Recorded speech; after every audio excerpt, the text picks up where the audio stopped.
Hey, there's a little used feature on your console that could be a game changer in helping you clean up your mix.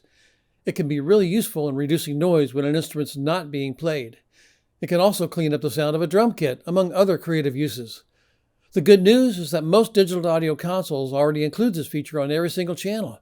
The bad news is that most digital audio consoles include this feature on every single channel, and that can cause all sorts of problems if misused or overused. It's called the noise gate, also referred to as an expander. Let's take a closer look. A noise gate turns its output on or off relative to the strength of the incoming signal. And an expander is a more controllable type of noise gate because it allows you to turn down its output to an amount you determine rather than turning it off completely. So here's an illustration of what's happening over time. As long as the incoming signal is above the threshold, the noise gate or the expander just passes it through untouched. The moment the incoming signal drops below the threshold, the noise gate just turns it off. It's like a mute switch, like an on-off button. The expander, by comparison, turns it down, and you can determine how far it turns it down by what's called the expansion ratio, or some expanders call it attenuation. Here's what it looks like on the Allen Heath Q32. The little blue circle there is the threshold. And again, you can vary that as needed. And then the depth, how far you're turning it down, is that little kind of orange-ish kind of circle there. Here's what it looks like for the QSC Touch Mix 30. Different looking graph, but very instructive. It shows you that high rise there. It's showing you where the signal when it opens up, when the gate opens up, and then it drops down and attenuates it after that. So anyway, let's give it a listen. What I have here is a noisy guitar. It's got a guitar amp that's got a lot of buzz and noise in the background, hiss. And right now it's playing with expander turned off, and then I'll insert that and you'll see what I'm talking about. So you can watch the process right there. So here goes the noisy guitar.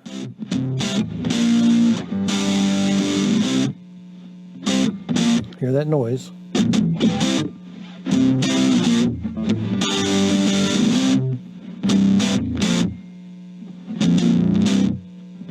And I'm going to insert the gate. So here we're playing.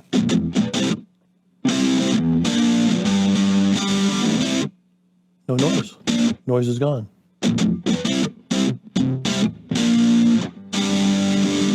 Take it back out.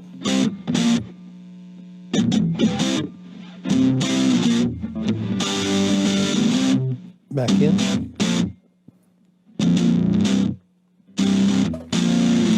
Couple controls to pay attention to. Here's the threshold.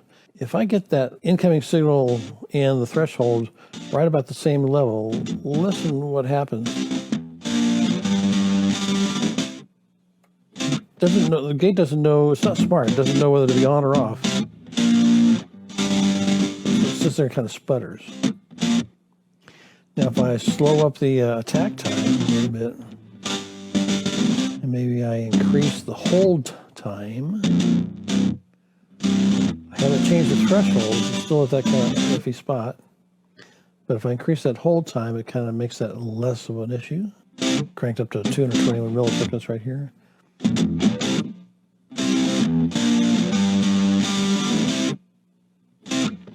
And also increase the release time a little bit.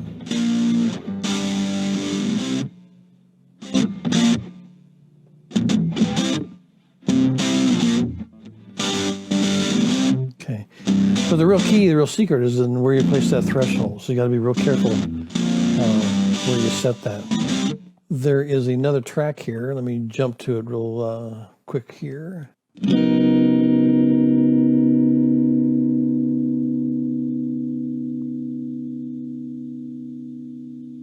So single strum of a guitar, threshold.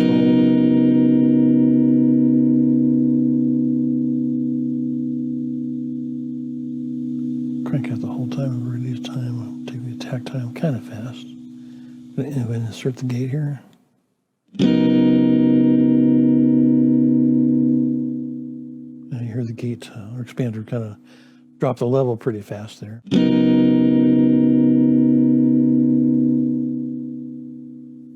I'm going to go ahead and increase this threshold now to more towards where the incoming signal is.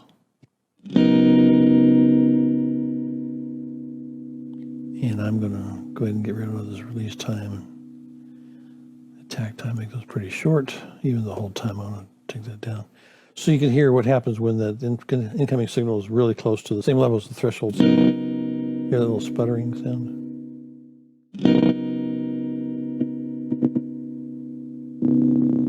So obviously that's an issue. What that means is you just need to work with those settings, the threshold, the attack time, release time, all those kind of things to make sure that everything's working the way it should. Hope that makes sense. That's all for now. This is Kurt Typley for ChurchSoundBootcamp.com. Thanks for watching.